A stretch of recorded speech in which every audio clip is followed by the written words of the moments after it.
Hello guys, in this video I'm going to show you how to stabilize your clip in the CapCut app. But before that, don't forget to subscribe and leave a comment down below, because at 10,000 subscribers I'm going to show you my whole YouTube revenue statistics and growth strategy. So without further ado, let's just jump right into it. First you have to open up the CapCut app, and then it usually opens up in the home menu where we have our projects.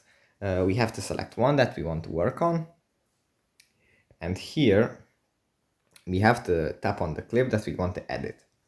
After we tapped on the clip, in the bottom bar, if we scroll to the right, we find the stabilize button, and we can tap on this, and then we can select the level of how much stabilization we want in the clip, and then we can check the results after it, and tap on OK to save it.